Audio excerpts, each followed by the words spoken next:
Today's conversation is with JB Burnett, Executive General Manager with Preston Automotive Group and one of the operators behind Ford's first Signature 2.0 facility.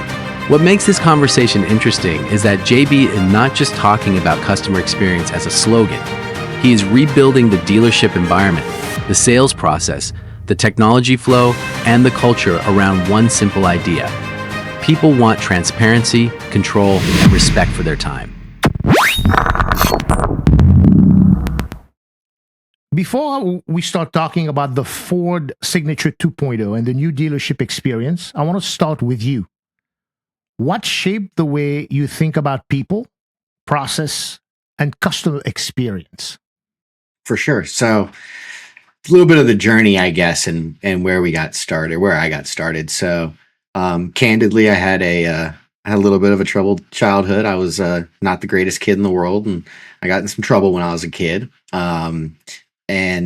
I came out of that experience and I got into what I thought was going to be my career. And we touched on this a little bit already, but I got into computer and electrical engineering and went to George Mason and it wasn't for me. I was too much of a guy that really wanted to be chitty chatting and talking and work in a room and really having fun with what I did. And I knew it involved people, but I didn't quite know how.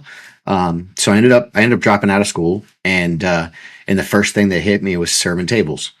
It was easy. I went to a fine dining restaurant in Northern Virginia, just outside of where I was going to school.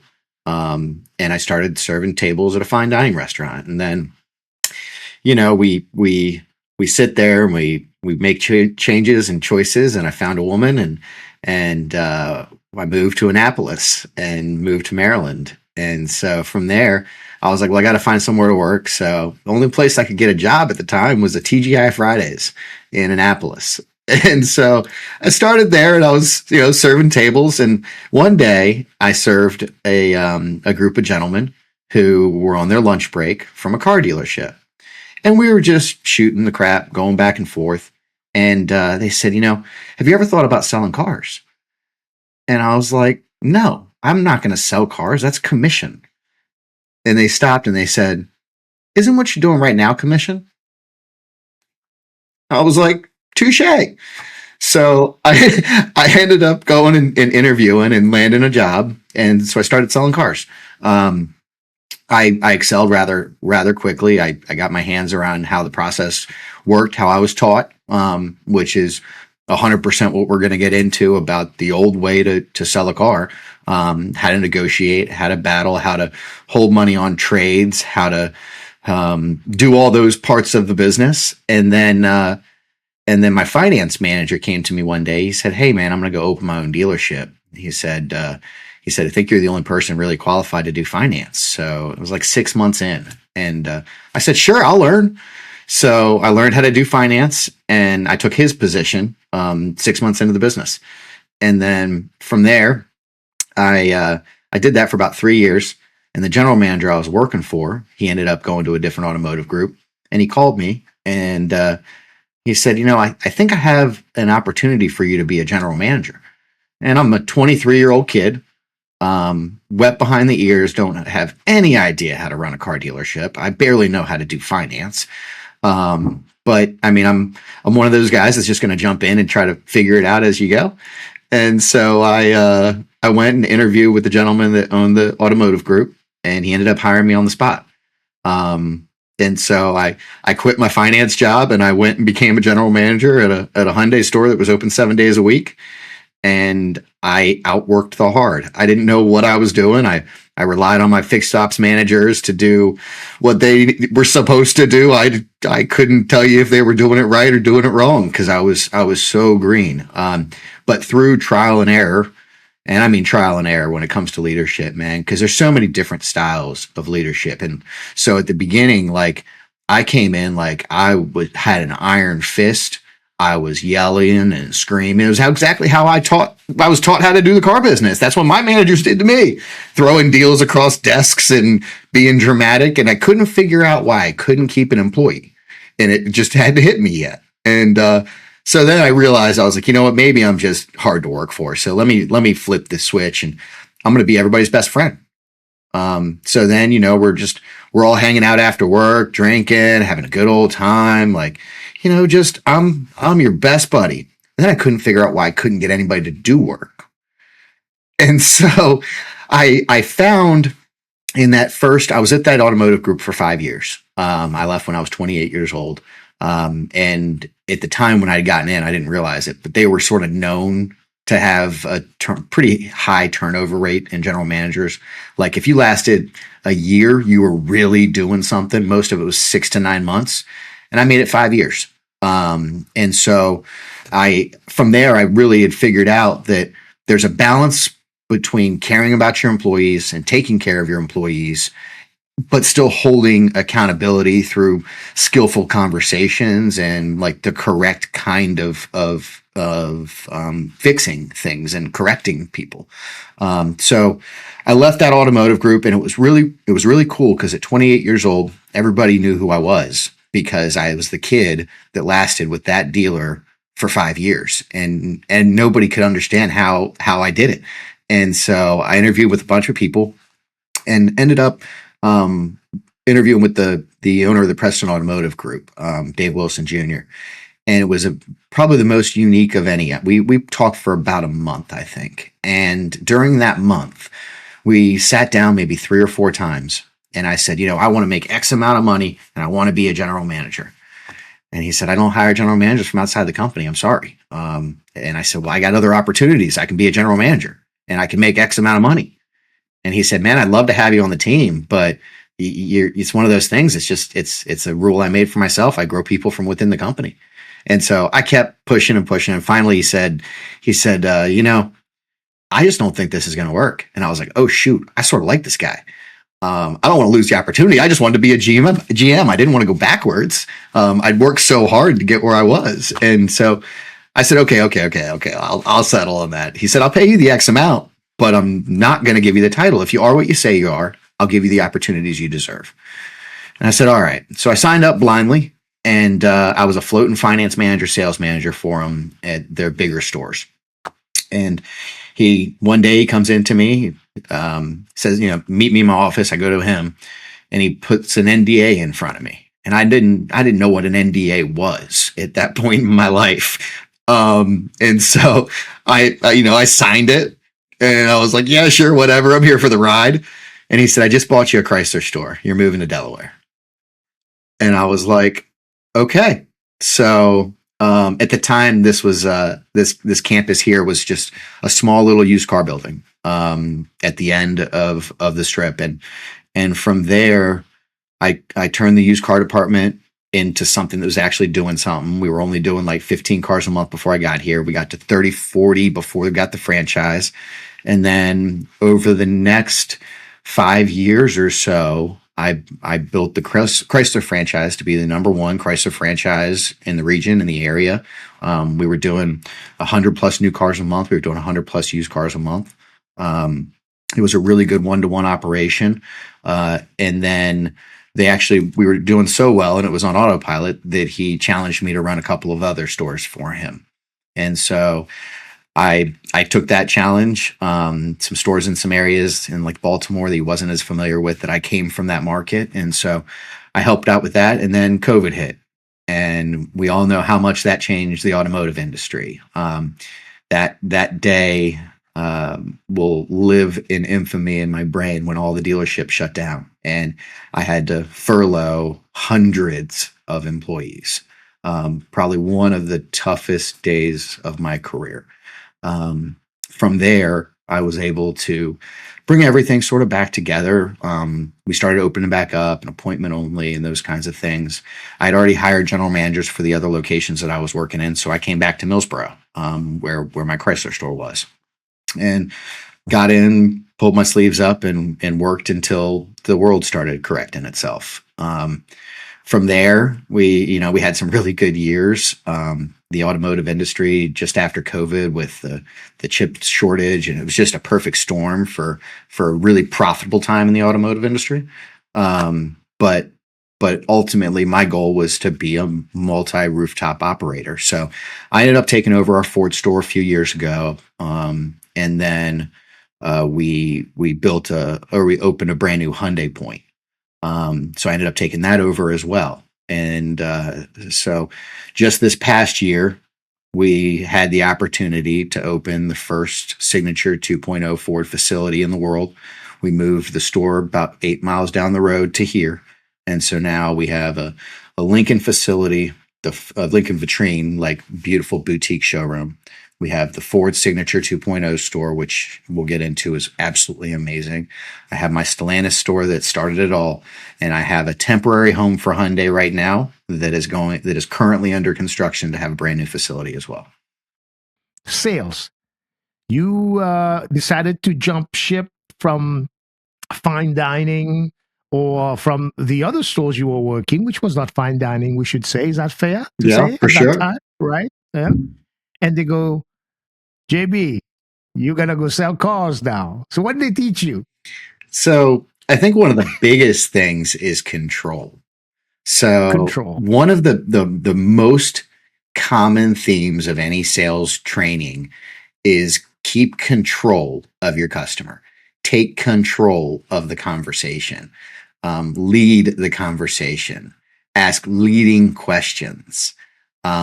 All of that. Like when you step into a car dealership today, pretty much anywhere in this country, the first thing after they say, "Welcome to ABC Motors. My name is," and you are, and they get your name, right? Because that's every single training methodology. And the next words out of their mouth are, "Follow me to my desk." And human nature says, when somebody says to follow them, you follow them. So, like, I mean, I've done training where I'm talking to my salespeople about control and how to keep control of the customer. And I'd have the best example. I'd say, "Hey, John, do me a favor, follow me." And I'd walk out of the room. And inevitably, John would follow me. And then I'd stop right at the door and be like, "Why'd you follow me?" "Well, you told me to." "Exactly. So you need to do that to your customers. Because when you tell them to follow you, they're going to follow you." And it's like, I was drilled all of these things for so many years, and I trained them for so many years. But I think that that one word is what creates such a poor experience in everybody's eyes, because they feel the control. And so that's why you have some people that come in and they just want to fight and beat you up over price and drive a bunch of cars, and they want to. We call it, they're walking you around the lot. You're not walking them around the lot. They're going to the cars that they want to look at. You're supposed to have needs analysis to them to tell them which cars they need to buy. It's all about control.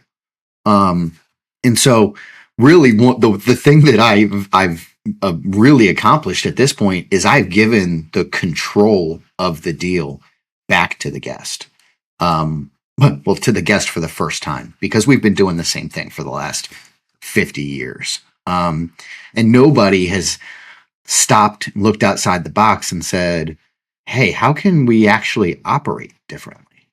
But it takes things like that. It takes, okay, well, one of the things that people hate is that we control them the whole time. What if we gave them the control? And so in contrast, I can go in a little bit to like what that process looks like when you walk into the Signature 2.0 store. When you walk in, it's still, "Welcome to the Signature facility. My name is," and you are, "Where would you like to have a seat?" And they pick their own place. And it's like, "Would you like a beverage?" I have Coke, I have Sprite, I have water, I have tea, I have coffee, I have cappuccino, I have espresso, I have all of the things. "Would you like a snack?" "Here, I'll walk you over to the hospitality hub real quick. Does any of this stuff look good to you?" I'd grab it before we have a seat. And so even from the moment they enter the showroom, they already immediately, it feels different than every other dealership they've ever walked into. And then it starts there, but it goes through that same concept of giving the control back to the guest, goes through the entire sales process now. So you're saying the whole concept of sales training to sell cars is rooted under one key function: control. You control the conversation, you control the customer, you control everything, and you win. Did it work the way back then? Because, the used car salesman has a reputation, right? Which we all know. But do you think it helped the industry to sell that way? Or do you think it hurt the industry? Because the reason I ask help or hurt, consider you have Carvana today. Consider in the used car space, you got CarMax today. Consider in the sense that there's a lot of independent shops out there. So I completely agree that most of the problems that we're trying to solve for today were problems ultimately that we created. So I mean, we earned the reputation years ago. There was very little transparency. You didn't know what your car was worth. There was no KBBs. There was no, I can look and get an idea. Your car could have been worth 20. And if I told you 10 and your payment was where you thought it was, I just made an extra 10 grand.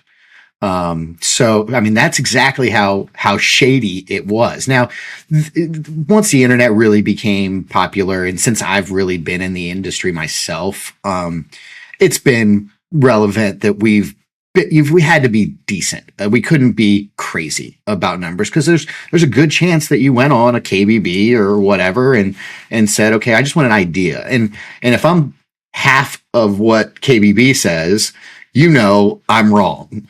If I'm a couple grand off, that can just be the condition. It needs tires, whatever the case may be. But if I'm half, you're going to be like, okay, you're not okay.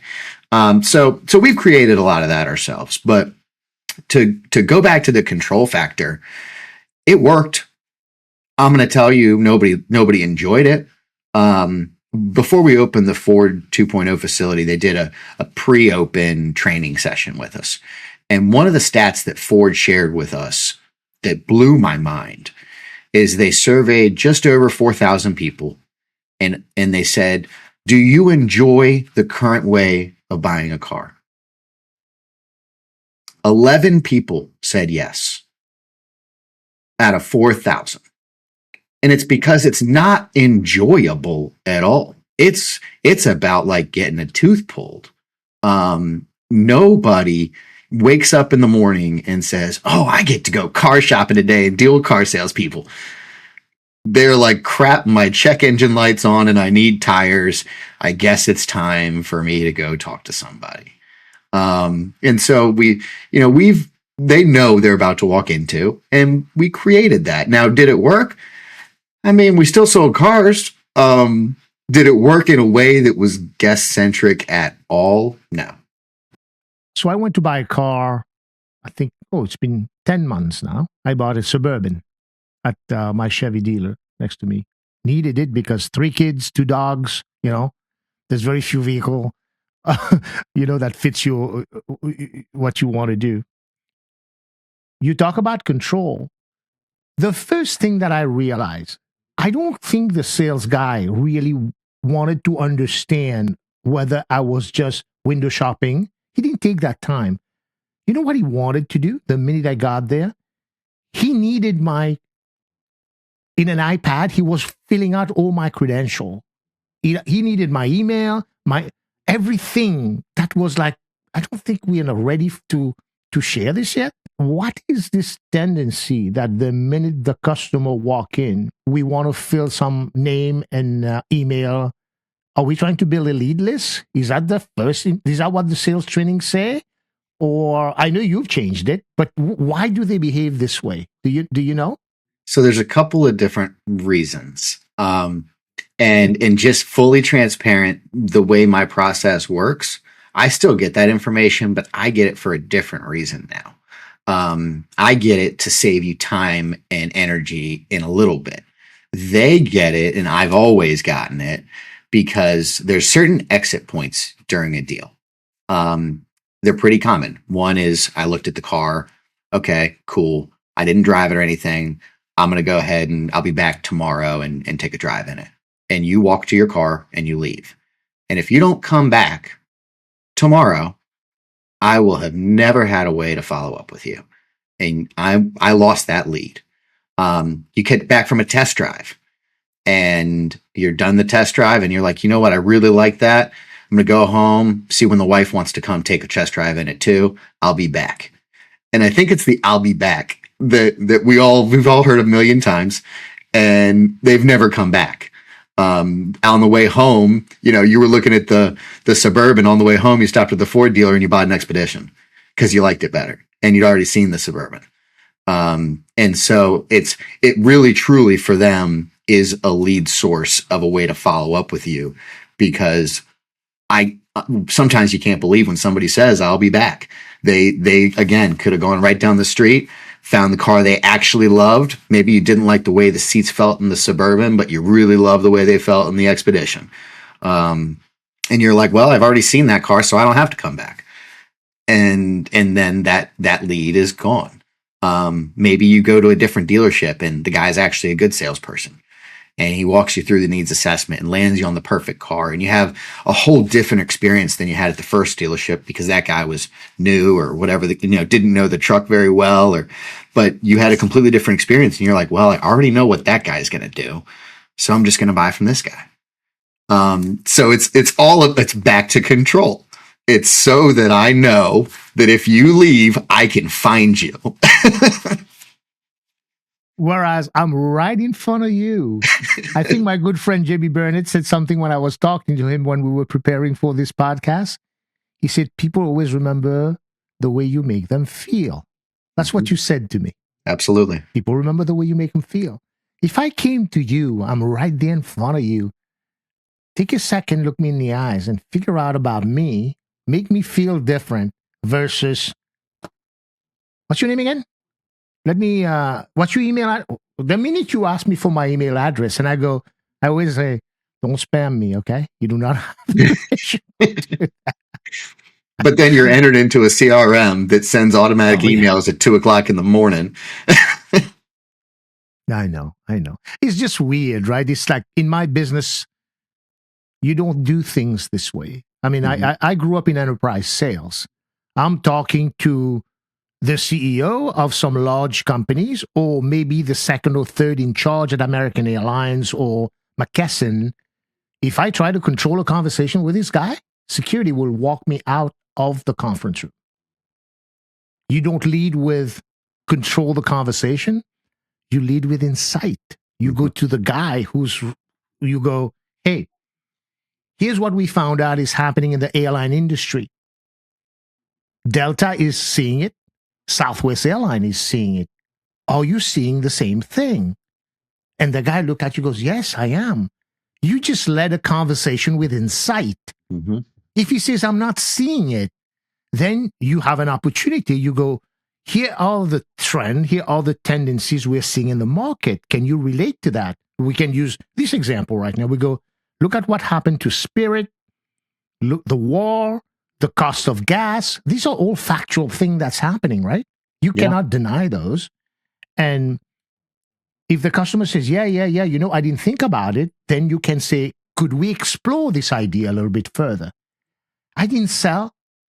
I didn't convince. I didn't force. I didn't control. That's enterprise sales for you. Mm-hmm. You sell value. You sell insight so that the customer get curious to do something. What you were explaining before, which is what you do now, is from what I understand, but that's the old school way. So why do you think these people still doing the same way, and you are changing the way the business is done in this industry from what I see?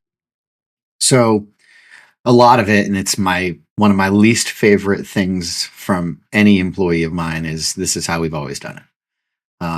It's worked up till now, and this is how we've always done it. If it ain't broke, don't fix it, kind of a concept. And so most dealer groups at this point are owned by an older generation of car guys that grew up doing it the same way I was taught. And they've found a lot of success in that. They've made a lot of money over the years. They don't want to risk going out on a limb for something that they don't know is real. I was in a little bit of a different kind of situation because with introducing the Signature 2.0 store, the facility itself lends to this kind of transaction. We don't have desks where I sit across from you. We have tables where I sit next to you. That's very different. We have couches that I sit next to you. We do this together, and you drive the deal. I then do really become an advisor more so than a salesperson, a concierge through the process. So if you get hung up or you have a question, that's why I'm here. But my goal is to get you that information before you have the question. Try to teach you about what you're looking at and how you're looking at it and how the process works and what comes next. And the other thing. So in automotive in general, it depends on who trains you, somewhere between 7 and 10 steps to the sale. And it's like, you have to follow this roadmap. You have to meet and greet the customer, and then you have to needs assessment them. Then you have to land them on a vehicle, and then you have to do a test drive, and then you have to do a trade appraisal, and then you have to present numbers. Like it's a written process in so many people's training guides. One of the things I flipped on its head is I do whatever the guest wants to do. And so if you walk in and you're like, hey, I don't want to drive anything until I know what my trade's worth. Okay, no problem. I'll go appraise your trade real quick and we'll come back and we'll drive something. Or, can we just look at numbers before I drive? Sure. It's not, I've trained, and personally, and I'm very guilty of this, I have trained the steps to the sale to hundreds of salespeople. And looking at it today, it took somebody flipping it on its head and saying, well, what if we do it completely opposite? You sell it the way the customer wants to buy. Yep. What an ingenious way of thinking. Right? It seems like the most simple thing that every other industry has really figured out. And for some reason, 98 or 9% of dealers in automotive will not go away right now until they see proof of concept, which is really my life right now. No, I think I love your mission. I think you're going to be very, very successful at it. You are a leader.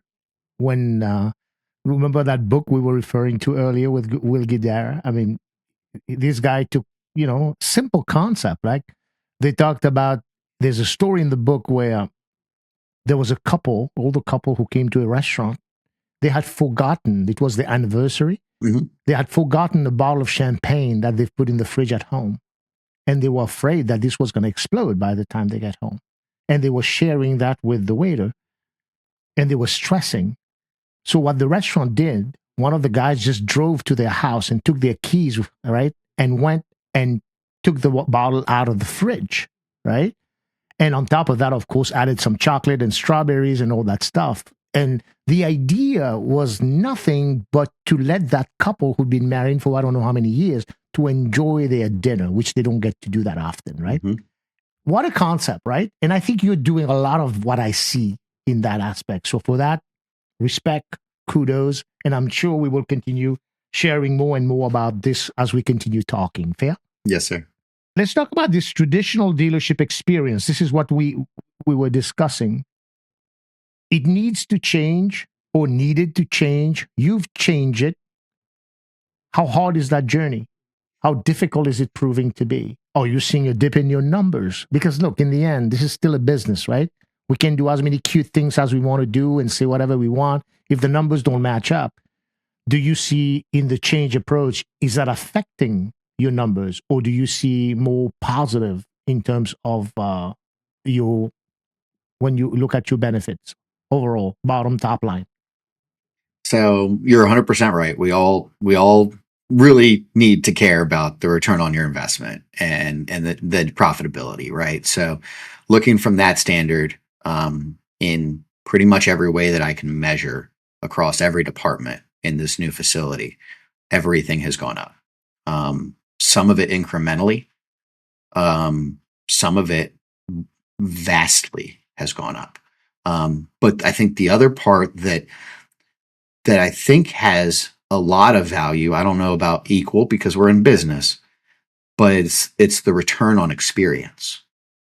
And so if you come into my showroom and you work with my guys and you go through my process, but you still want to go to another dealer to go look at something, you're going to be back in my showroom. It's not even a question because it's so vastly different, and you had such a pleasant, delighting experience with us, where the nice snacks were provided and beverages and comfy areas, and you really just felt like you were hanging out with a buddy in your living room versus, okay, let's go to war. It's so different that the return on experience is what's driving the profitability. Now let's be honest. There's Motel 8s and there's Ritz Carltons for a reason. Both have guests that stay at them. Both guests have very vastly different expectations, but they pay vastly different amounts. You pay for experience a lot of the time. Now, if you're comparing two things that are the exact same price, but one comes with an experience and one doesn't, you're going to take the one with the experience. For me, I truly don't know after experiencing what we do that you would ever go to another car dealership. You would be like, what am I doing? It's like the first time you have a really good steak, and then, you go back to the Golden Corral buffet, you don't eat their steak. I think it goes back to that old song. I told you this earlier. It's the way you make me feel. Mm-hmm. Few people are emotional creatures.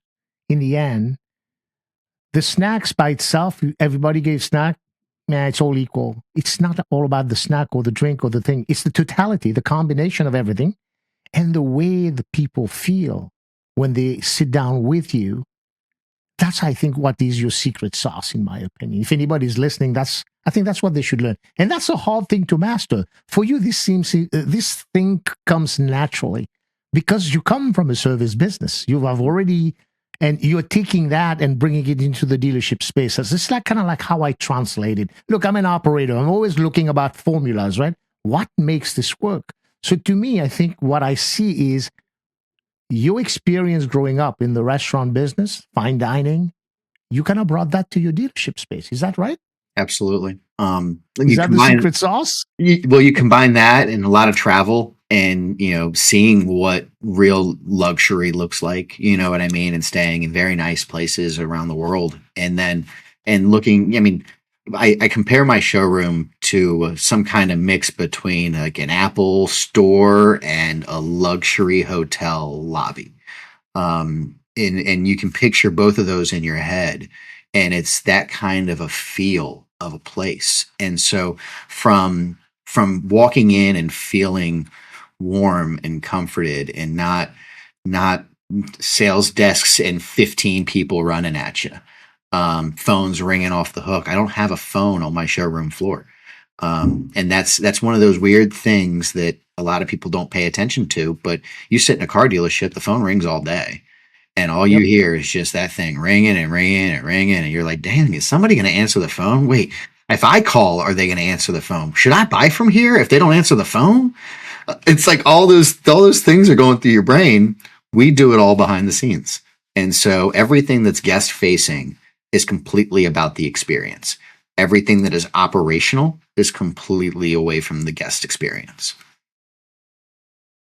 Man, this is more than 2.0, brother. This is just the next level when you think of it.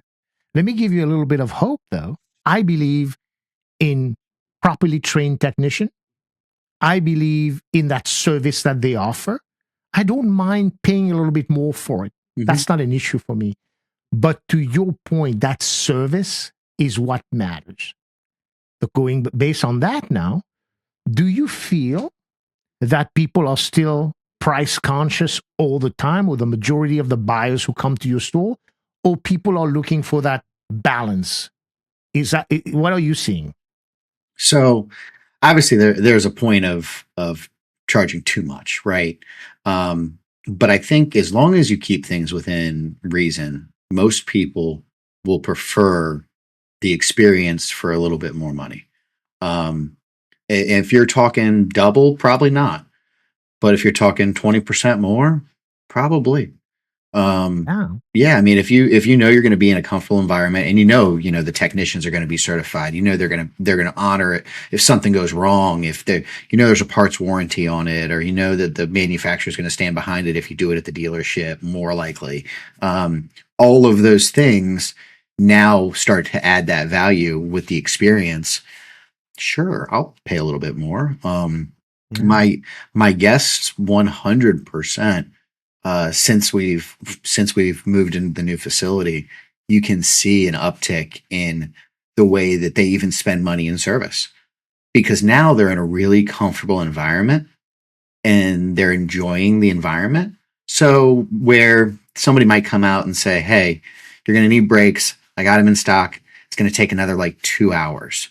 If you're uncomfortable, you're going to be like, no, I'll just pass and get them done next time, or I'll drop it off sometime. If you're comfortable, you'd be like, yeah, I don't mind sitting here for another couple of hours, having another couple cups of coffee and playing on my computer. It's just a whole different mindset. And so from there, we're seeing the uptick in the fixed app side. We're seeing the uptick in overall net promoter score. People are saying they're spending more money and they're liking us more. Yeah. No, I like that. I think you said it well. Let's dig deeper into this human psychology. Service is important, quality is important. But I think technology is changing a little bit the way we are. When you think of it, do you think customers want, and I wrote this for you to see, because you're doing this every day, right? What do you think people are focused more on today? Speed, transparency, their control, not your control, guidance, or all of the above? What are customers looking for, in your opinion, when they come for you as you are making that experience for them? But what's their expectation? I mean, honestly, the secret sauce is hitting them all. The real key, speed is important. Our time is important. My sales process now can be done in under an hour. There is almost no dealer in the country that can say that. I've done plenty of them. And so when you look at time, for example, when you go to look at a car, let's say you go on a Saturday. Well, in your head, when you woke up that day, what are you doing today? I'm car shopping. It's like a day. In your head, you've already booked. You're going to be there 2, 3, 4, 5 hours. For us, it's like, hey, can you just swing by and do it in the morning real quick? And then you have the rest of the day to do. It now becomes just something you did that day, not the whole day. So most buyers, they block off like a whole day to go buy a car. Whereas my goal is to get the mindset of, hey, you can buy it in the morning. You can buy it in the afternoon, and you still have time. So, I mean, I think speed is super important. Transparency, there's no question. I mean, going into even some of the new FTC laws, like there is no question that the people are begging for automotive dealers to be transparent. And we're talking like internet pricing at the very least, much less when you get there. Most dealers, you don't know where the numbers are coming from. In my example with AutoFi, the system that I use, you literally see all the numbers right in your face. You can change your own down payment. You can change your own term. You can actually submit yourself, and the AI platform picks, based off your credit, the best lenders for you. And the approval actually comes back to the iPad that you're holding in 90 seconds. And so I'm not giving you a rate. You're getting your own rate now. You might as well go into your credit union, and then you look and you say, okay, I'm good with one of these 3 options, or I'm not. And so you have the option to look at some of the protection products ahead of time and see what they do to your payment. You want to look at gap insurance and see what that does to your payment? Just click the button. And so I'm not selling you anything. I'm not even getting your financing for you. You're really getting it. You're just using my system to do it and bouncing through the lenders. So that kind of transparency is second to none. There is no other experience, internet price or what, that's going to give you that level of transparency. And we touched on the control aspect, but really, I think all of those things, if you hit it right, and I think I'm hitting most of it, if not all of it, pretty consistently, you see a completely different dynamic in the guest experience. You see a completely different dynamic in the guest themselves. They aren't as beat up, scared, timid, ready to fight, ready to argue about a trade number. None of that stuff is existing in the same way that it once did in a traditional dealership. When I think about car sales, right, for me as a consumer, there's a couple of items. Does the car fit the mission, right, of what I want to accomplish? Like in my case, my mission, I had 3 kids, 2 dogs, I need a car that fits that mission. Then the next thing is, of course, I'm going to research online, look at some cool videos that GM or Ferrari has made, whatever I want to buy, right? And then the next thing, the final one, to be honest, is the payment. Does it fit my budget? Is that something I want? And then that's it, right? But to get to those 3 simple things, this is where you talk about that experience, about how people can calm down and focus on those things. Would you say even today that the payment agreement in terms of the monthly payment for simplification is a big factor in when people make that final decision to purchase a car? Or do you see a lot of sporadic thing where people are like impulsive and buying cars and not thinking about how much they can pay? How do you see it? So I would revert it sort of to my 10-80-10 rule, right? So 10% of you people are just going to sign up for whatever you tell them to sign up for. They're going to come in and they're going to say yes. You don't even have to try. 10% of the people are going to be extremely difficult, analyze every freaking number, read the front and back of every contract. But the 80%, the ones that really make up the bulk of what we're doing, are exactly like you. And that's where this tool, sometimes it's not even about it's about how to get to the payment. They know they're looking at a $80,000 Suburban. And if they want to get to a $500 payment, they know that's not what it's going to be.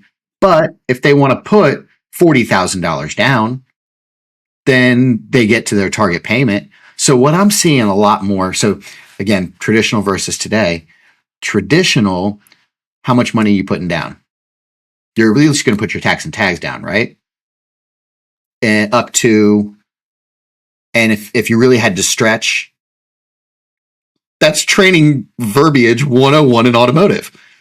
You're putting your tax and tags down, right? Up to, and if you really had to stretch, and I just got 3 different down payments and I'm only using this one because that's what's going to lower the payment. Now they're right there typing in, okay, what is 1,000? What is 5,000?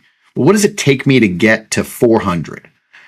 And so I'm seeing a lot more down payment because buyers are educated enough now because they have all the information in front of them to look at all those options and say, okay, well, I only want to go 60 months, but I want a $500 car payment. So I'm going to need to put $12,000 down. Okay. And then it's just a whole rewind. They're short circuiting because it's so easy. They stop asking me for discounts because they're providing the money to get there. We're already, internet prices are internet prices. The World Wide Web, everybody can see them. You can't be $5,000 more expensive than the guy down the street. You'll never have somebody come in the door. And so all of them are within a couple $100 of each other. We're not talking a lot of money. And so from there, it becomes, how do I get to the deal that I want? And so, there's 2 ways. It's, okay, I'm on an $80,000 car. I want X amount of payment. Do I go to a cheaper car or do I get my payment here? And so obviously that was the vehicle you went for. And, whether you put 0 down or whether you put 20 grand down, it was to get to the payment that you knew was in your budget. So I think that's 80% of people do that the same exact way, whether they lower the price of the vehicle they want to get, like they've switched to a different car, a smaller car, or they put the money down to get there. Yeah, spot on. You talk about discounts and all that stuff. In my industry, how I do discounts now? It's pretty simple. I listen to all the problem you want to solve. You got 10 problems. You say, I say, which one are the highest priority? You pick 8. I said, okay, you sure this is an 8 thing? I give you a price. It's $3 million to solve those 8 problems. Then you come in and you go, I want a discount. And I go, which one of those 8 you want to drop? You get what I mean? Yeah. Which one of those 8 are not that important anymore? I can give you a discount for sure. Yeah. We'll reduce that, right? And we take that away. And people always laugh, just like you did, right? When you think of it this way. Going back to the customer experience, we talk about ROI. We talk about what you're doing, right? Connecting the dots. There's one more factor, I think, right? Look, your experience, high-end dining, the ROI, which is the business is expected from. This is another piece. Mm-hmm. Then now let's look at the customer. The demand of the customer. That experience that the customer is asking for today, did that come from the customer and demanded change in your industry? Or did your industry wake up one day and say, oh, we're going to just change and let's go do the JB Burnett way? What happened? Tell me a little bit. It's like the chicken and egg problem. I don't know. You tell me. The customer definitely came first. And I'm going to tell you and it's something that I think as dealers, we've just sort of turned a blind eye and been like, I don't really care how you want to do it. This is how we do it. And been so lockstep of this is how we do it. And no matter where you go, this is what you're going to see. So might as well just buy from me. It's always been so just, that's how it is. You know what I mean? And so, the thought came probably, I want to say about 5 to 7 years ago. Somebody had this brilliant idea that customers don't want to buy cars from dealerships anymore. They want to buy cars direct from the manufacturer. They want to buy cars all online. That tried to get some traction. It was proven rather quickly that omni-channel, I'm not doing anything with the dealer, I'm buying all online, is not at all what the customer wanted. It was a version of such. And I think that's where we really had to start digging in. And so why do you want to do it online? And so I'm also an Amazon Hyundai dealer. So what I've learned through that program is there's not a lot of people that really want to do it all online. They want to do some version of it. And there's 100 different ways you could do it. You could do all your online car shopping and research and all that, like you were saying, and your videos and get an idea of what you wanted. Then you go touch, feel, see, drive. And then maybe you want the car brought to you and the paperwork brought to you at your house or your business. That's fine with me. Maybe you want to do all the way through the credit application, see what the payment's going to be, see what I get approved for. And once I get there, I still want to go touch, feel, and see it. Okay. Maybe you want to come touch, feel, and see it, make sure you like it, then go home and do the entire process online. This is a real story. It's happened to me a dozen times now. They'll come in on Saturday. They'll look at a car. They'll be like, all right, I just got to think about it over the weekend. On Sunday, they're on AutoFi playing with their deal and changing their down payment. Next thing you know, they submit themselves. Next thing you know, they're approved. Next thing you know, they click finalize. And I get a little text message that says, I just sold a car while I'm on the golf course. And Monday morning, I wake up and they're calling the dealership at 8:30 saying, hey, did everything online. Is there anything else you need from me? Can you bring it to me? And so we can do pretty much the entire deal except for 2 documents in the state of Delaware, completely electronic. And so you never have to come back to the dealership. I'll deliver it to your house down the street or whatever the case may be. So there's so many different versions of how people want to buy a car. So we try to put them in this box and say, okay, well, you're going to buy it this way. Oh, no, they want to buy it completely online. The thing that really revolutionized it was when a few of us, and there ain't many of us, woke up and was like, no, there's 100 ways to buy a car. I was at a Ford meeting 3 years ago, and they were talking about the new generation and how they want to buy, and Gen X and Z, and it's going to be different, and they're much more brand conscious, and that's why all the young ladies all have Stanley cups and all the things. You know what I mean? And we were talking about how to change that experience, and a bunch of old head Ford dealers in the room. Nobody really got it, but that was my aha moment in automotive. I stood up, I raised my hand, and I was like, I got to say something. I wouldn't buy a car from me. And the whole room was like taken back. And I was like, think about it. Like, drive to a dealership, meet somebody you've never met before, spend 4 hours with them, not know what the numbers are supposed to be, trust that these people you've never met before are going to be honest with you. Like, that sounds miserable. And so I said to them, I said, if you think you would buy a car from you, try to, but not in our position. So for me, my entire career up until a few years ago, the way I looked at it was, I come in, if I'm buying a car for myself, I structure my deal, takes me 5 minutes. I get everything submitted and approved, takes me another 5 minutes. I hand everything to my finance manager, and I say, hey, once you got everything printed, let me know. And I go about my day. I'm here all day anyway. And so, an hour later, 2 hours later, I get a text message, hey, everything's ready. I swing by the office, sign a few things, drive home that night. Phew, that was easy. But that's not what every guest experiences at all. They experienced all the waiting time in between each of the steps, and all the downtime, and all the friction, and all the back and forth. And so in my head, I'm been like, yeah, I've got to be good to buy a car from. I buy cars from myself all the time. I buy one like every 2 years. But my experience is not your experience. There was a time when Ray Kroc was selling blenders. He would drive door to door, restaurant to restaurant, with a sample in his car, right? Then the internet came. Then we call people and we try to sell them. Then we spam them and try to sell them. Then Google created the whole concept called search engine optimization, right? Yep.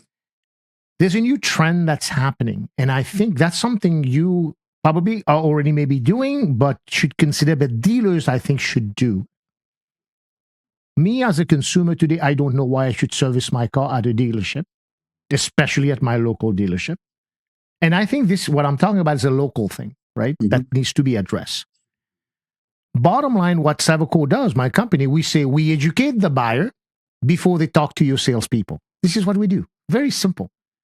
When the buyer comes to you, they are well versed in terms of pros and cons, and they know why they are coming to buy from you. How do we do that?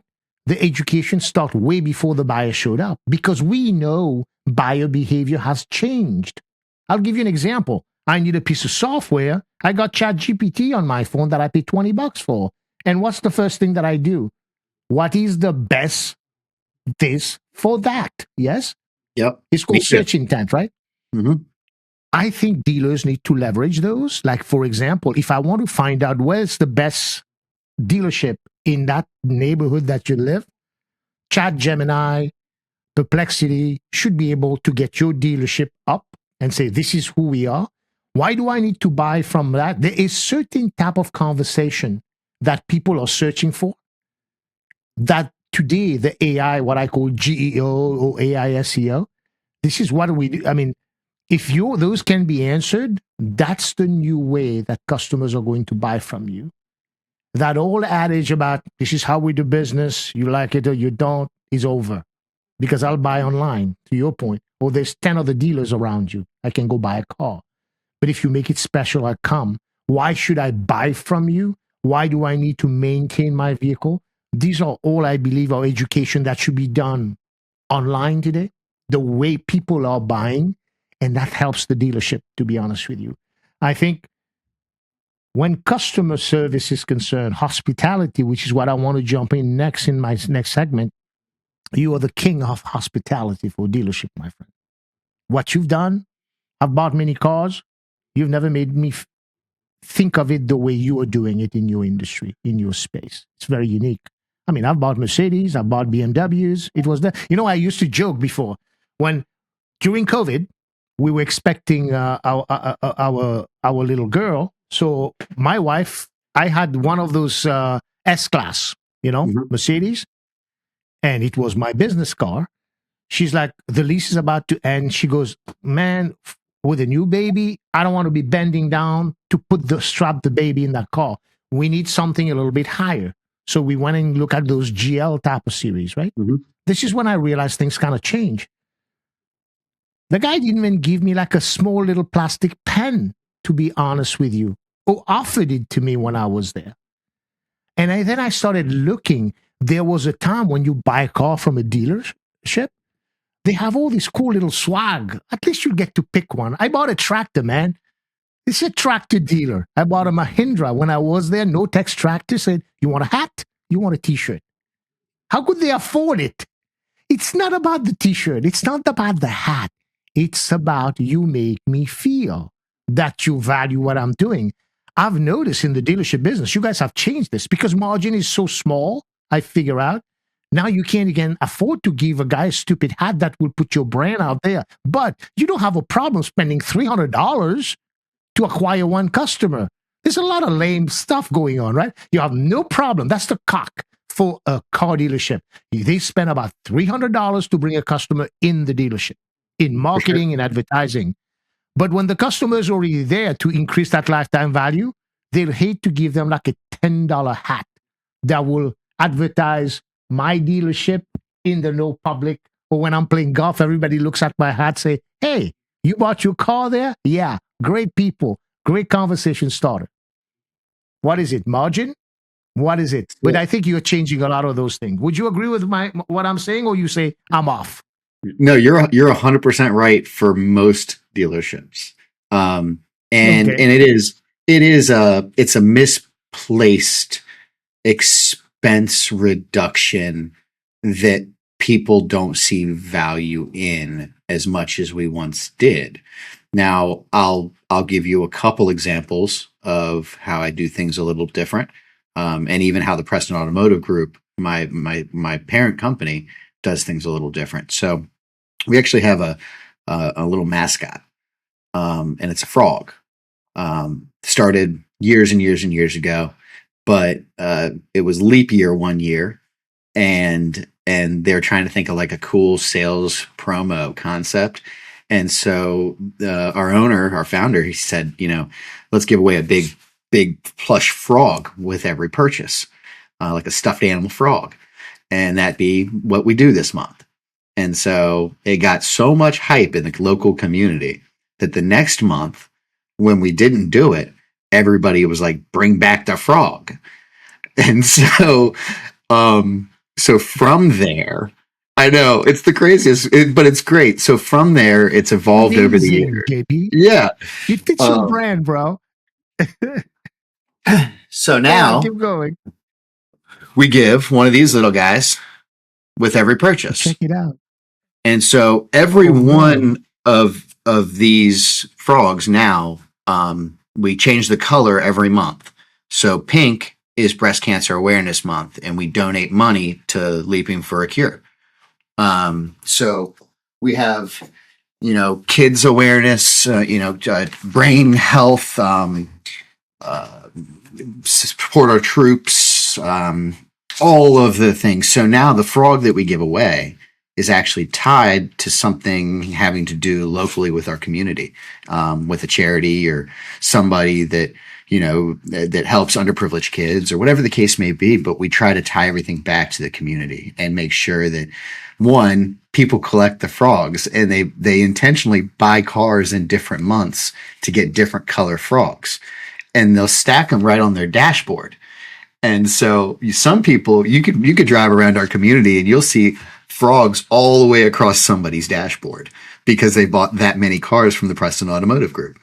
And it's like a contest who can get the most frogs, and you only get one if you buy. So it's not like we pass them out to people, but every time you buy, you get a frog. And then my Lincoln customers, who I really tried to prioritize that brand as representing like a luxury brand. And you were talking about like Mercedes, right? So I'm chasing that buyer in the Lincoln world now. And I I had this great idea that I was going to go spend some money and I was going to build in each deal $50.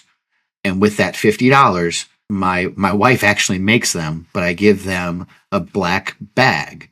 And inside that bag has uh, a Boulevard Lincoln golf ball. It has a microfiber towel that you wipe your screen with when it gets dusty. It has a cup, like a Tervis cup.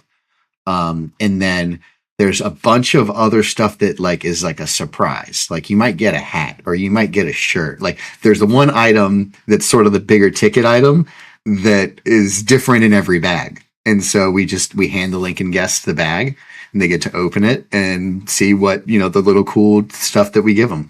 And so, both of those are examples of like reinvesting in the future of that guest and making sure they, like we keep saying, that they feel it. I think the old school dealership guy listening to the two of us talking, I said, these guys are punks. They just want to spend my money. But they really, this is where I think the difference. Let me ask you this, and this is where I coined it for you. Maybe, I don't know if you've said it but I'm going to say it. I say JB has hospitality as an operating system, kind of like concept, right? Because this is how I look at it after everything I've read about you. See, most dealers, a lot of them, they say, oh, we care so much about customer experience. That's what they say. Mm-hmm. But you seem to treat hospitality as a system, as an operating system, as I call it. Being an old nerd, computer guy, so what is the difference between, hey, I care about customer, it's about experience, and then doing the thing that you've done? Tell me a little bit more about that and the benefits of it if anybody wants to learn and listen to you, because that's the direction the industry is taking. And I'm saying it as a consumer. Whether you like it or not, that's the direction we're going to go. And I think one of the really cool, so like I care about my customer. That just means, you know what, if you drive out of here and your car breaks down tomorrow, I'm going to take care of it. You know what I mean? Like that's I care. Hospitality is a completely different mindset that is not necessarily found in the automotive space. Sure, we might have free popcorn or, free bottles of water or something like that, but we're not stepping up the experience and providing delighters in the experience, like little things, little nuggets here and there that you won't find at another car dealership. And so it's a mind first, it's a mindset first that your entire staff has to buy into. I have an ad for concierge sales associates, not sales associates. So like people that are coming from traditionally a hospitality kind of environment. And then the ones that weren't, it was a lot of training. Even to the extent that, we've sent people to nice restaurants or nice hotels just so they can see what it looks like in real life. Because, let's be honest, there's a large part of the population that's never stayed a night at the Ritz-Carlton. And never experienced that by the time you make it from the valet to the front desk, they know your name because the valet got it and the front desk used it. Those kind of delighters, little things, how to find those little things in the experience. That's what makes it. We're all car dealers. We're all selling cars and servicing cars. Nothing about that is going to make me that unique. Now I change the experience and I add delighters. I have such a wide variety of snacks, in my stores. But those nice little crackers that you get on Delta Airlines, the ones that everybody loves. So I have those in my snack selection. They are the fastest going snack that I have, but it's one of those things that nobody expected me to have them. The only time I think I've ever really seen them is on a Delta flight.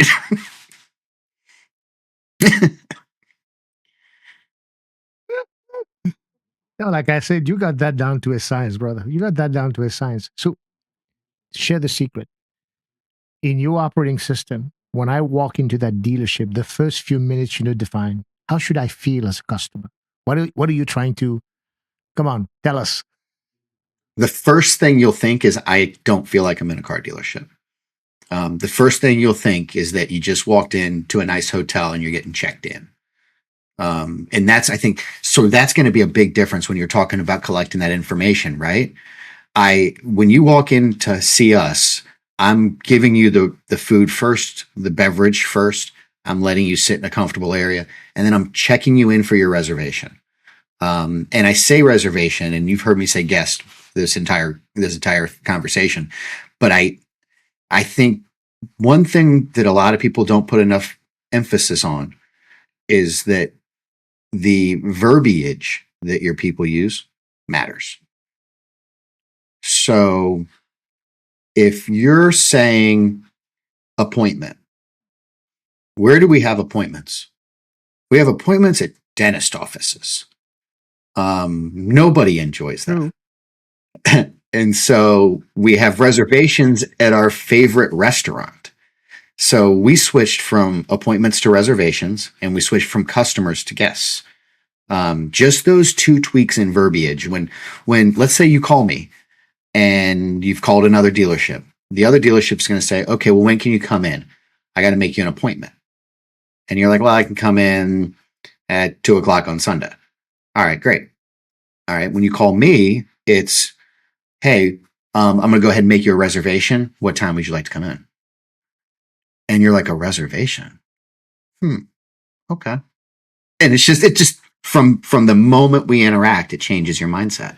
But it's those small, again, delighters that come out in different ways that seem small or stupid or silly, but they're truthfully some of the biggest differentiating factors. Yeah, well, I think you said it best. I mean, especially when you're in industry, all being equal, the margin is set, the numbers are there, but how do you win? Those small things. Word matters. The way the people feel matters. The snack matters. The gift matters. The small thing. They're not one by themselves. Probably they don't account too much, but the totality of it, the experience, the hospitality, is what makes your success. Is what I'm learning. Is that fair? I would say that was fair. Sorry, I'm trying to break down your operating system here. I'm the operator, so what can I say? No, I love it. Let's talk about your signature store, your Ford Signature 2.0 store. Tell me about that. And look, I was thinking as we are talking about this, you and I were just candidly talking from someone like you who wants to make the experience, the hospitality for a consumer, which is me in this particular case, right? I mean, I'll tell you my experience with the automotive industry, how I got here, right? But I am mostly a consumer in that space, right? But the thing that you and I told you we had in common, customer experience is important to the both of us. Sales is important to the both of us. And it kind of gave us an opportunity to kind of like talk about this subject. I think this episode dealers might learn something from it. GMs could. I have plenty of friends who are general managers at dealership. But I think the consumer listening in as well could learn so much about it. What to expect, where are the challenges, how things should be, but mostly when to push back and say, I'm not going to accept this behavior because there are alternatives out there. So I kind of like that for it. So tell me a little bit about the people who are not familiar with what does a Ford Signature 2.0 represent? So as soon as you walk in, again, it's a very open space. I have in my showroom, you traditionally have 3, 4, 5 vehicles that are sitting there for guests to look at indoors.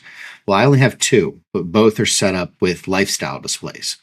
And so I have a Ford Bronco on one side of the showroom that's set up for camping. It has a rooftop tent. It has a camping setup and a cooler. A little table in between a couple of chairs, like folding chairs that it looks like how you would be using the vehicle when you went camping in it. So it really paints the picture of how you would use that vehicle. So they call that a lifestyle display. And then on the other side, I have a Maverick. I'm not far, I'm about 15 minutes from the beach. We have in Delaware, we have drive on beaches. And so, there's certain areas that you can take your vehicle, you can drive onto the beach and sort of post up and camp and hang out on the beach, right? So my Maverick display has a paddleboard that sits on the roof of it, and it has a nice little setup that you'd probably sit on the beach with a couple of chairs and a cooler but you can picture it has a fold out tent on it, so you block yourself from the sun a little bit. But you can then picture, what, if I buy this vehicle and I do this kind of stuff with it, because that's how, I want it because I'm going to go to the beach. But you can then see and visualize, it gives you an idea how to use that vehicle in real life.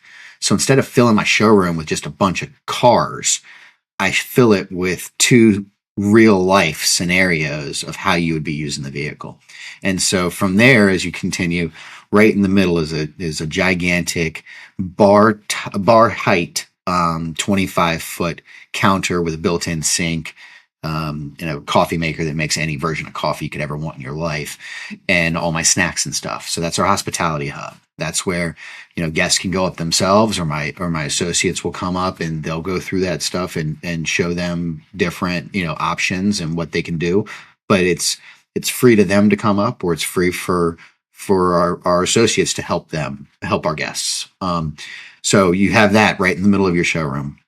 And then as you look around, immediately you see like open consult spaces. So little 4-top tables in open areas separated by a little pane of glass. It's not completely separated. It's just enough for a little bit of privacy. And then different seating areas around, some higher top, some lower top. And then you get to the section that has like the couch, and a couple of really comfortable, like you could probably take a nap in chairs, real high backs that you can lean back in. But just all about it is it screams comfort. It screams, we're here to do it together. Not when you walk into most dealerships and you see 8 desks lined up with 2 chairs on one side and 1 chair on the other, which we've all seen in every dealership we've ever gone into. Those are the ones that I think are you're walking in and you're already adversarial and you haven't even started yet. Amazing. This is amazing. When you were telling me about that lifestyle display, it just kind of like ring all sort of bell. But look at this. If you remove the Ford logo, right? Just remove the Ford logo, and we say we want to study the building as a retail environment. What did you learn fast, right? That we will see in other retail space. Like when you think about, like I remember when I go to REI, for example, if I'm going, you can see the tent displayed and that little cot that you can sleep in, and the sleeping bags or folders, right? There's this feel that you get, right? This is what you call the lifestyle display. So if we want to study this, what would what would other industries recognize? Right? Say, oh yeah, we do this. This is how we do it here. Like if an REI walk into your store, they'll be like, whoa, this is like similar to what we did, right? But that the dealership took forever to understand. So there's been a lot of studying. The whole concept itself, we were part of this global pilot program, and being the first one that opened, I spent a lot of time with the Ford Global team, and we call them all the ologists, because it's all kinds of ologists that put all the thought into this. And they all came, and actually they spent 2 days with me, and they sat. We met very briefly, but really what they were there to do is observe how people are using the space and see if what they designed is coming to life. I also have motion tracking sensors in my ceilings that tell us where people go and how long they spend time there. And you can see heat maps of different areas of the showroom and how long people spent in those areas. And so one of the cool things that we've seen is like the lifestyle display. Definitely concept from like an REI or a Dick's or a Cabela's or something like that, right? Where we studied and we realized that if you show people how to use stuff and how they could use stuff, it helps them imagine using it in real life. And so, maybe that trickles down to additional accessory sales, but it's subconscious accessory sales. It's things they didn't know they needed or didn't know they wanted until they saw it in real life. But the one of the other things that is actually very different, and I don't know, when you go service your Chevy at the dealership, I assume you walk up to a podium style seating. There's an advisor seated on the other side, and you're standing on your side. That's pretty traditional. In our dealership, my advisors are seated at a tabletop styles or size, and you're seated on the other side. And so when you come in for service, I'm starting the hospitality with, please have a seat. You don't sit there. You don't stand there very long when you get checked in, but you'll sit there and now you'll strike up a conversation. Or now that you're sitting there, you might be like, well, should I really do the brake flush, or what do you think about that? Do a lot of people do that? You're just more comfortable to start transacting.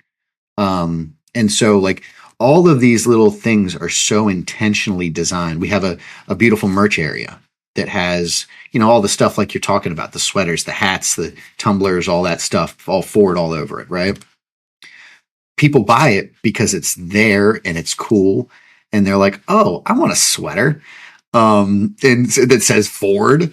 And so, it's taking what we know about brand loyalty and brand ownership, and especially, again, new generations that are really digging deep into brand loyalty. And we're encompassing it all in Ford. And so it's everything about it is about making you part of the Ford family and feel like Ford is different.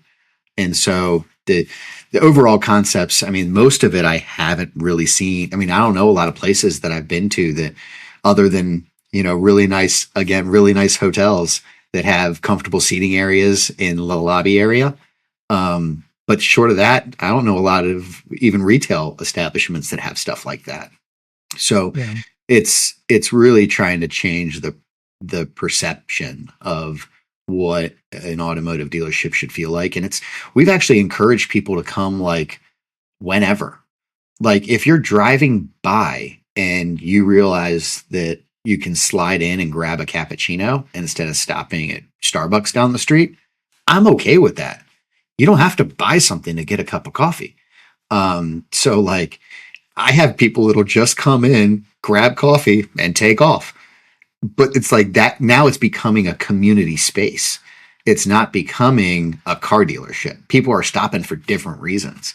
You get home and you show your daughter the picture of the sweatshirt that was sitting there, and she's like, "Oh, I would love to have one of those." You swing back the next day to buy a sweatshirt at a car dealership.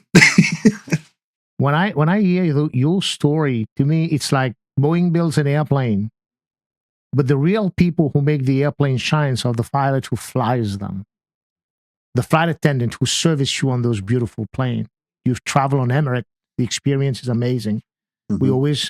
When I fly on Emirates, if I fly first class, it's a different experience altogether, right? And everything is well taken care of. In my opinion, when I listen to you talk, it's like you've redesigned the whole buying experience around the customer. That's what you've Yes. done.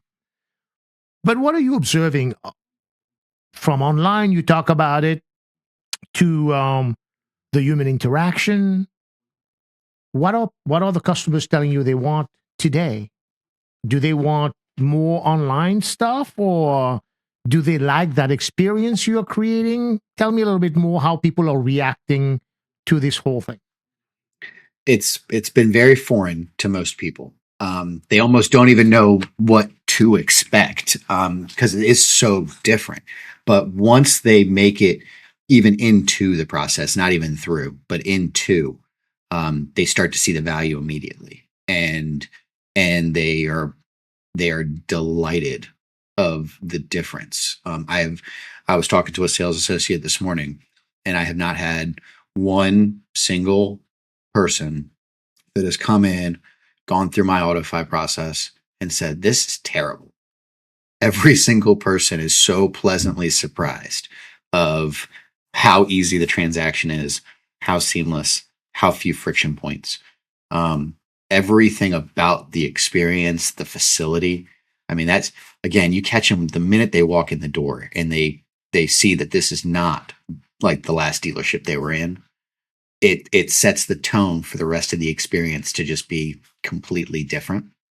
And so, I mean, what every buyer is going to be different, like we talked about how they really want to buy online versus in store and blah, blah, blah. But I find that everybody is finding a version of that is comfortable for them now versus me telling them how to do it. So they're now finding where they prefer and how they prefer to buy. They know through their own experience buying other things how they prefer to buy, but they've never been able to buy a car the way they preferred to. You talk about friction earlier. You've also spoken a lot about technology, how you've integrated it. You were giving the example, you got a sales, you're on the golf course type of thing, right? The guy does whatever. Everybody has tools. Everybody has technology. What are you doing differently that's giving you success in how you've incorporated those tools, those technology into your business? So with our sales process, it's specifically built around this tool. The platform for AutoFi lends itself to the facility. It's really half of the experience is the process and half of the experience is the facility. And so lean into it. And again, we do business 100% on iPads. There's no computers or desk phones or any of that stuff in my showroom. And so my sales associates walk around. I got them a real nice bag and they have their iPad and it has a nice case that has a keyboard on it and a little mouse track. And so like they have everything they need to do their job. But when it comes time to do the deal, one of our biggest differentiators is because we run the system on an iPad is I hand the iPad to you and I let you do your deal. And I sit here and help you guide like, oh, well, I want my payment like $50 less. All right, well, try like 2,500 or $3,000 down. That should put you right there. And so it's just a different kind of interaction now. A lot of dealers that use these kinds of tools, they're still on a traditional desktop where I'm still changing your down payment, your term. You just get to see it on a screen now. It's like a fancy Foursquare. It's not you driving the experience. I'm still controlling it. And that's where, again, we go back to control. I gave it all back to the guest. And so regardless, behind the scenes, I still set the price. I still set the trade. I still do those things.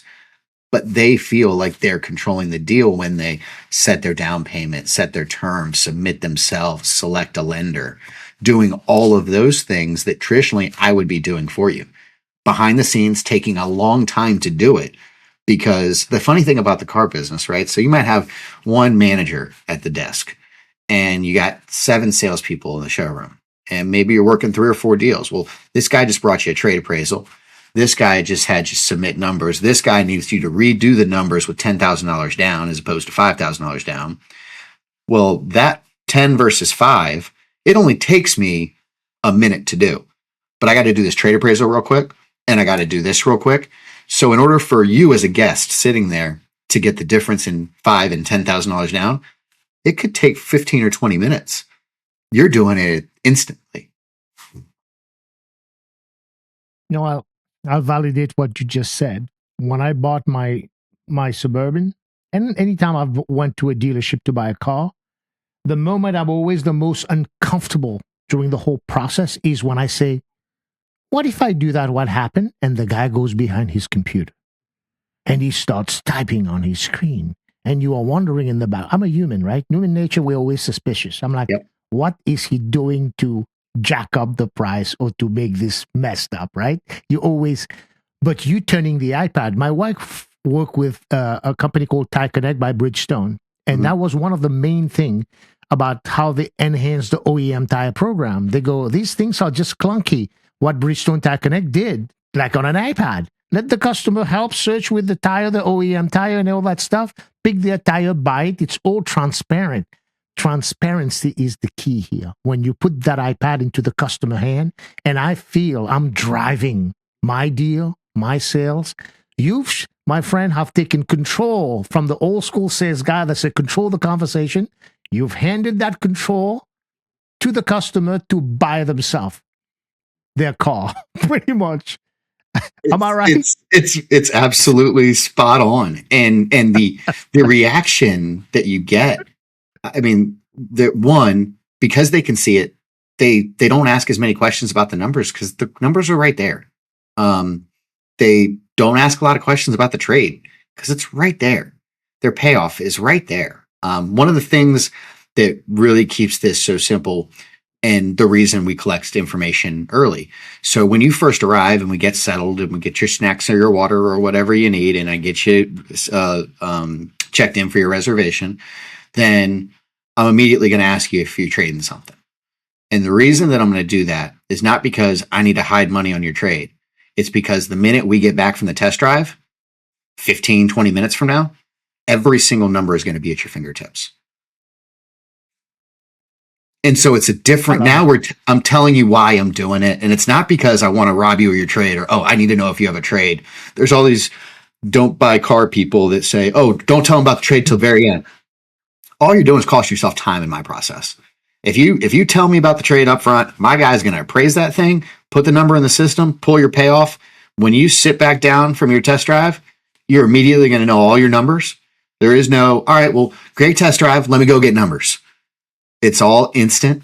And it makes for, I mean, if you came in on the internet price and the trade and you the trade value is relatively where you wanted it to be, and the payment lines up, or you have to put a little down payment, but it all makes sense. You can walk in my door, be done in about 20 minutes buying a car, and about another 20 to 30 minutes for finance prep and final paperwork. Well, this is amazing. I think, look, as an operator myself, I enjoy watching talented operator at their trade, and you've taken it to the next level. Like I say, there was a study about how to set it up this way, but there has to be a study done, and I'm happy to kind of like lead it about from an operator's perspective.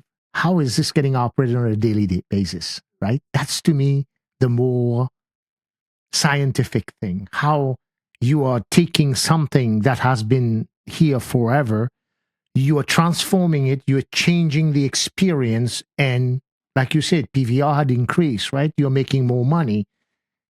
To me, that's something to study. But all this wonderful thing you're doing, if you don't have a team behind you, none of this thing is going to work. How did you convince these people? Because it's a cultural shift when I think of it from the traditional way that dealerships operate, right? How did you? That's another skill of JB I want to learn. I want to hear. Let the people know. What did you do with your team?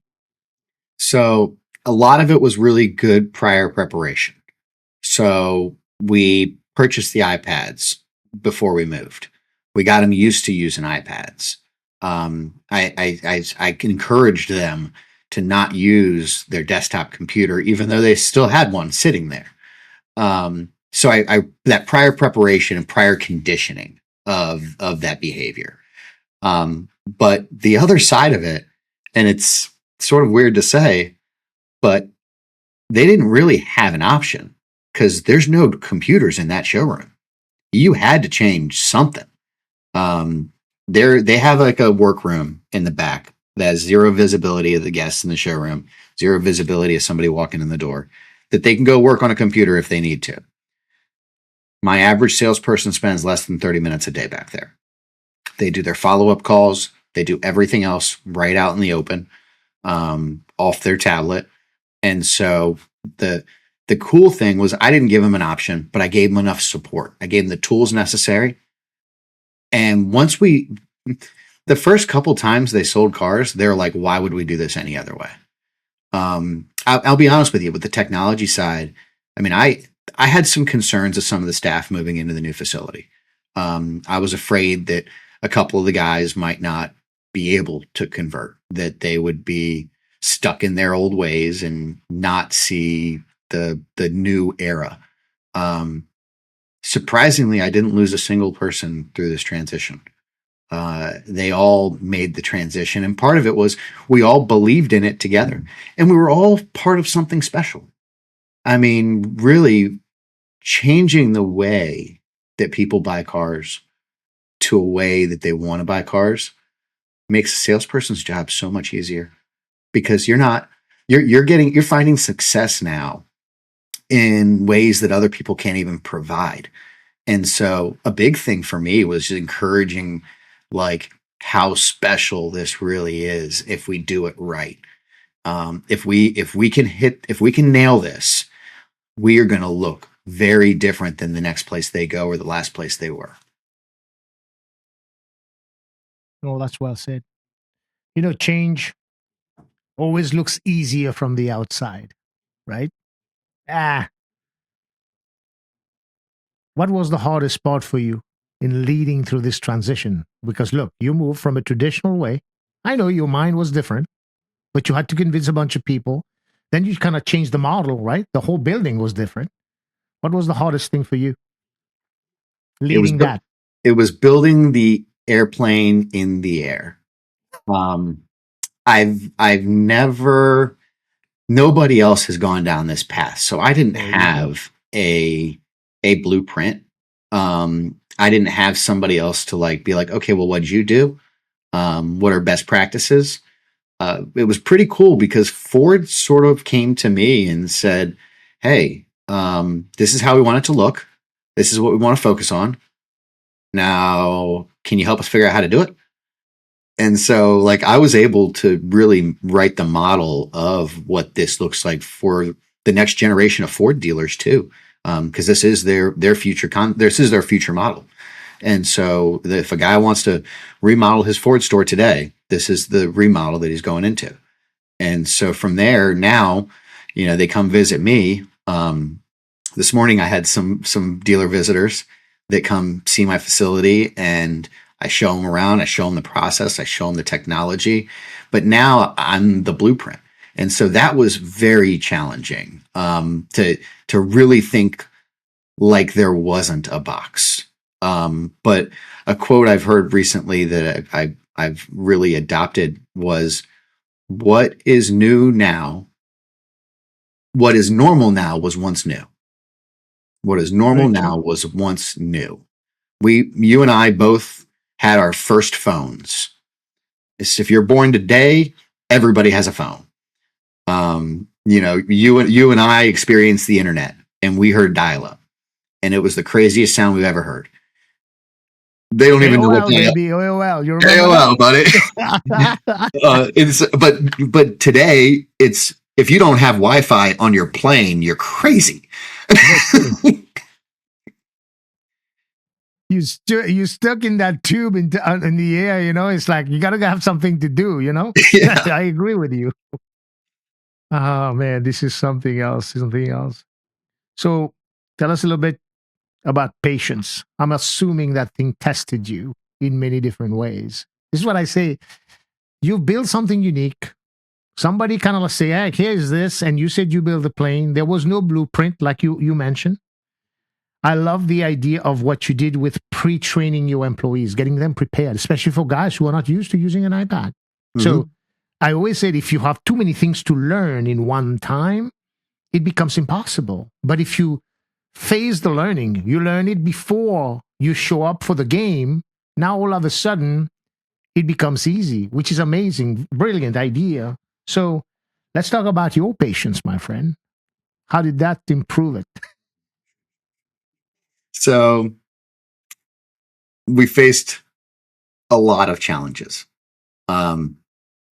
Overall, I'm a very solid, even keeled kind of person. And so, although you won't see me sweat, I was definitely sweating. And the key there was being smart enough and paying attention enough to pivot early enough. If things weren't working, we had to pivot. There was no option not to pivot.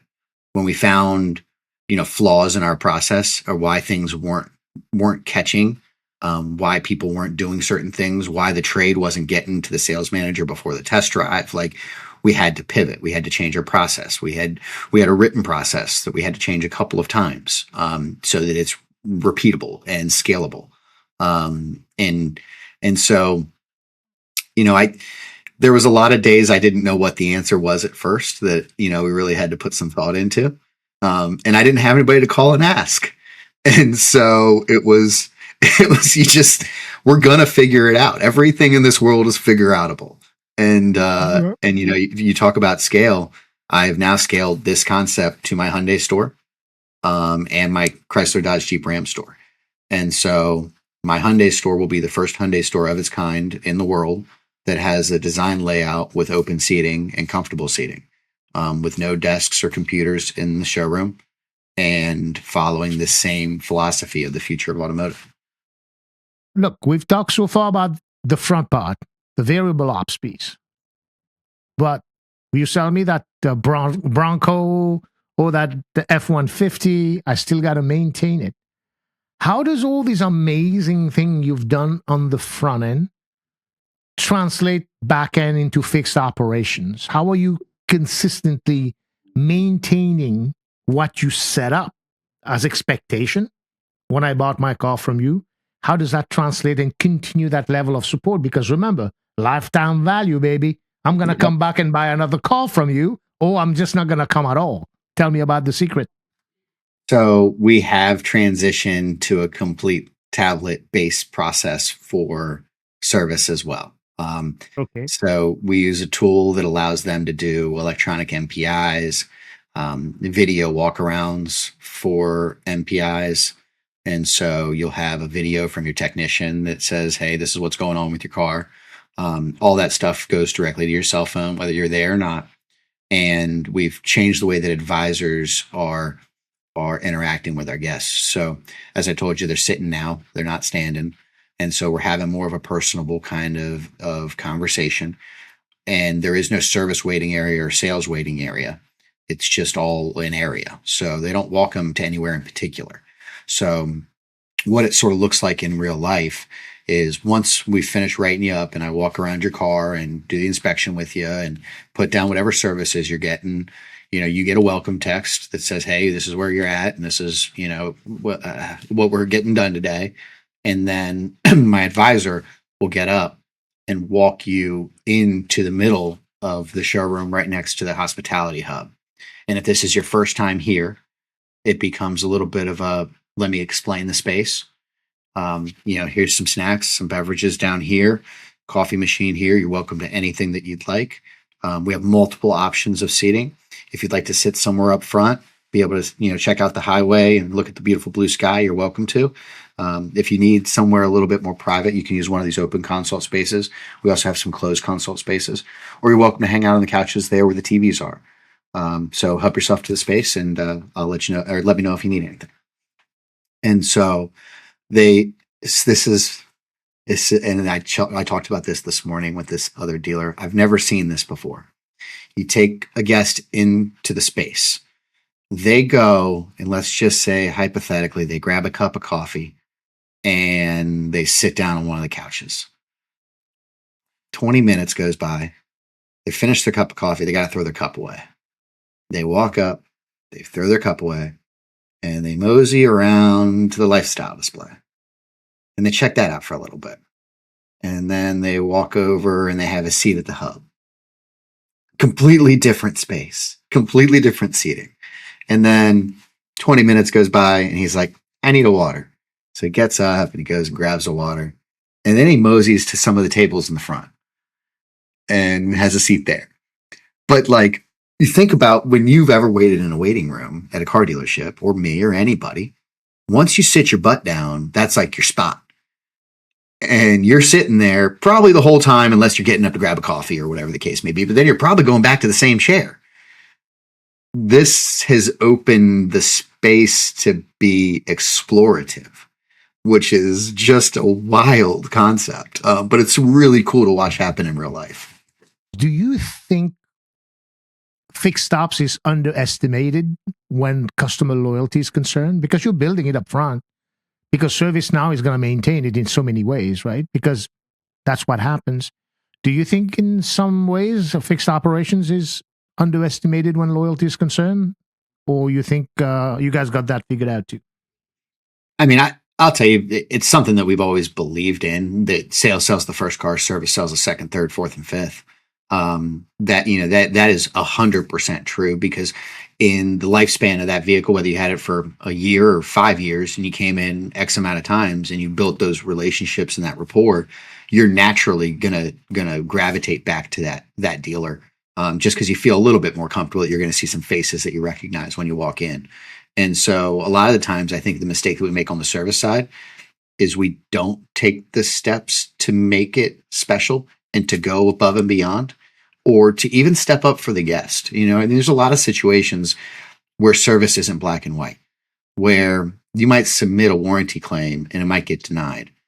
But if you make a phone call and you explain XYZ of why that shouldn't be denied, you might be able to save that customer a stack of money because you just took one extra step to try to help them. And so one of the things I teach my advisors and my managers is, a closed mouth doesn't get fed, and it's not our money.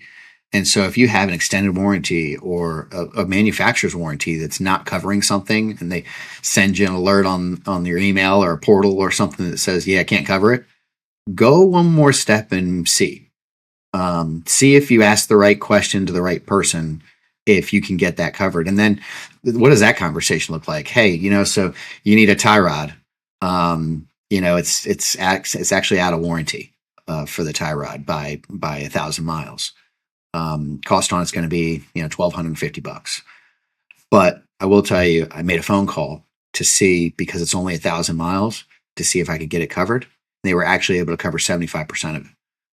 And so your bill today is only going to be $320. Like, that's a whole different now I'm helping you. I'm saving you money before I even tried to sell you. No, it's just brilliant. It's brilliant. So, JB, do you think this is the future of dealership experience, what you've built so far? I think it's the future of successful dealer experience. I don't know that the entire industry is going to be able to make the changes that I've made.